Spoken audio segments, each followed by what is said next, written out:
Disclaimer: the comments made in this video are intended solely for entertainment purposes and are not intended to harm or offend anyone. Do we need men? Most answered very quickly, no. But when men were asked a similar question, do we need women? Most of them said yes. So why do you think that is? Because men are useless. I mean, modern feminism is everywhere, but is it helping anyone? Many say it's gone too far, creating more problems than it solves today. We will see what happens when these ideas get challenged head-on, and these confrontations don't end the way you might expect. We've compiled the two most jaw-dropping moments where feminist arguments crumble in seconds, leaving even the most ardent supporters speechless. This is when woke feminists get humbled instantly, starting with the time when these feminists from the Workplace Gender Equality Agency faced ruthless Senator David Leonel's interrogation, which left them completely owned. What is the Gender Workplace Hours? GAP. The agency reports a workplace gender pay gap comparing male full-time employees and female to full-time employees, but male full-time employees work longer hours on average than female full-time employees, and the agency doesn't account for this when reporting a workplace gender pay gap using ABS data on employee earnings and hours. The gender pay gap as at May 2016 was 15.7%. It is a survey. It is a survey of employees, that information from the ABS. It's not a census, and it's only conducted every 2 years. They only collect the data every 2 years. What we do is we annualize our figure to full-time. So we look at all part-time employees and full-time employees that may have worked part of a 12-month period, and we annualize that data to take into account part-time hours. So therefore, we're converting the part-time hours to full-time, if you like. So do you take into account the fact that on average, a male full-time employee works longer hours than a female full-time employee? Not directly. No, you don't. But we annualize the part-time hours and those that have worked full-time, but for part of the year. So that way, because at the moment, what I can tell you is women work part-time at 3 times the rate of men. So by annualizing it, we are looking at a more realistic. So based on annual salary, yeah. What about if you did it on an hourly rate? What would be the gender hourly pay gap? We don't have that data S. You don't have that DAT. No, because we ask for annualized salaries. And from our employers, when they report their data in, okay, so if a woman was working fewer hours but earning the same rate per hour as a man doing the same job, would that show up as a gender pay gap? No. But well, then in that case, you are looking at hourly rates. Janine Bew, Research and Analytics Executive Manager. So we do not collect the real hours that an employee might have worked. So what we do collect is the hours that are specified in a contract, and that is provided by organizations to us, if that makes sense. Yeah, but I mean, if you annualize it on the assumption that men and women are working the same number of hours, or is it actual earnings? It's actual earnings. And we are we don't have the data to distinguish or to then adjust for ours. Because we cannot collect the real hours that employees are working. So it's not possible to tell whether any or some of the gender pay gap is just simply attributable to a different number of hours work. Is that right? It depends on whether we're looking at hours that are in contract, or whether we're looking at hours the employees worked as, over time. Why is it you don't look at hours worked, you don't collect it, but the ABS does? It's available. They don't collect the hours worked by the employees because it would destroy their entire argument, and to not look at hours worked is intellectually dishonest and deceitful. The senator onto something big here. Watch closely. The ABS does, that's available. The ABS does a survey. Yes, every 2 years. Yes. But again, as I say, we collect census data. That is survey data.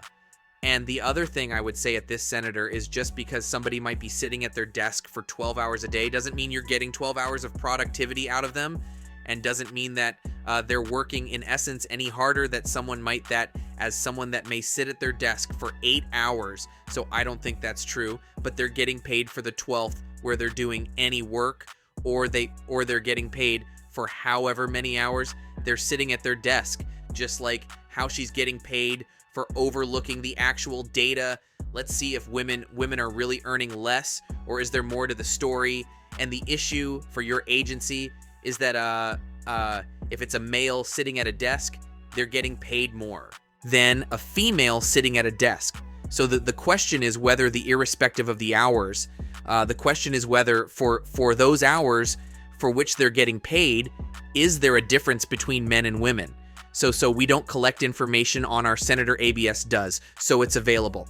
So if we put in a question on notice, will you access the ABS data? And so you can answer that question. Well, I did answer it earlier. I said that the ABS employee and earnings and hours data, as at May 2016, the gender pay gap was 15.7%. That, if I understood you correctly, it's referring to annualized salary. Is that right? Not what's the gap based on per hourly rates or annual incomes or annualized incomes, or what are we talking about here? Okay, the E data. So that's the employee earnings and hours data. It includes all employees regardless of employment status and reflects ordinary time cash earnings. The E survey produces hourly earnings for non-managers and can be used to produce a gender pay gap measure, inclusive or exclusive of part-time employees. The E data can also be configured in a variety of other ways that are useful to the gender pay gap estimates, e.g. managerial versus non-managerial employees. The big drawback from where we sit is that E data was identified as being is just done on a 2-year cycle. I don't think I can think of many men who would find it acceptable that a woman, irrespective of how many hours she's working in the day, if she's doing the same amount of work as a man, or the same job as a man, I'm sorry, you was paid any less on the basis that she's a woman. I can't think of any men who would support that. And yet, because you're not looking at ours, we don't know whether that's occurring or not. Am I right, Senator? I think at this stage, as I've said to you, we are unable to collect and analyze that data. There are other countries, of course, that do that. And we, not even every 2 years with the ABS survey data, you could do it at least every 2 years. And I gave you the figure of 15.7% based on the calculation that we last did. What's the 15.7 reflect? So what I was about to say, Senator, is I'm happy to take that question on notice and go back and look at that last calculation that we did and provide you with the workings on that. And that's how you expose the holes in gender-based statistics. Gathering only the data that supports your beliefs isn't equality if there's a gender pay gap. These feminists are a perfect example of why it exists. But wait, we're just getting warmed up. You've just seen how the equality narrative crumbles under scrutiny. Now let's tackle the billion-dollar question: women want equality, but do they want equal responsibilities? Our next clip dives into the explosive debate on women being drafted for war, equal rights, equal fights. Do you want women to be signing up for? That's not what I'm asking. It's not want. I'm saying, do you think it would be equitable if we said if men have to bear this risk and they're denied these privileges, should we also force women? Why no? Because I don't believe that women are as capable in that capacity when it comes to physical strength, when it comes to other components of what needs to happen physically to be in the military on the front lines. Most times, I don't think they're going to be the best candidate for that job, MH. So when I talk about military, it's not about woke for me. It's not about this gender and that gender. It's not about that. I want my military to be as best as it can be. And honestly, if you really took all the wokeness out of that 9 out of 10 times, that's going to be a healthy, robust young man. Should we in some way devalue women's votes As a result of that, absolutely. So what you want is more authority than men are allowed in the United. What I want is for people, individuals across the country, men, women, regardless of race, regardless of ethnicity, regardless of age, once you hit the eligible age to vote, I want them to have a stake in the game. I want them to be able to voice their their policy. That's how you basically voice policy services. No. I mean, that's a very complex debate we could have. Should we say, you know what, doesn't matter if you have you can vote or there's a reason that exists though. I mean, you're the person who argues all the time that there are big differences between men and women. Yes, absolutely 100%. So by acknowledging that, does my vote count less than yours because I don't want to sign up and put my on the line to go die in a war? No, that's like saying that a guy who doesn't have, say you go through life and you don't get involved yourself in the military. You don't say you don't have children, say you don't, you don't have a voice when it comes to the school system. You don't have a voice when it comes to things that don't directly affect your life, okay? You can't itemize it that way. Every single person in this country, every single citizen who pays taxes, who's here legally, who's a legal citizen of this country, every single person is impacted by the policies that happen in this country, which is why you see people now moving from state to state. I left New York. I wasn't going to stay in that hellhole. I came to Florida, right? So every single individual is invested in a different way, but I can't, if I'm an illegal alien, I can't become a citizen of the United States with a P anyways, without signing up for selective services. So that disqualifies me from everything that you just said right now. So if I opt out of selective services, I don't get to be a US citizen, period. And that's only applicable to men, not to women. Yeah, but there's a reason for that because of the way the military operates. That's the one thing that hasn't gone well. Then why doesn't it apply to women? Then why if you're a woman and you're an illegal alien, you don't have to sign up for selective services. You can become a naturalized citizen of the United States and you can get a full vote before your husband or your son or whoever else would ever be able to do that. If they didn't want to sign up for selective service, that's an interesting debate about, so men have more skin in the game than women do. The military draft has long been a contentious issue in discussions of gender equality. He makes a really interesting point here that crumbles her whole argument. If men want to be a citizen of the United States, they must sign up for selective services, which is not the same for women. Is this equality? This point leaves her completely speechless.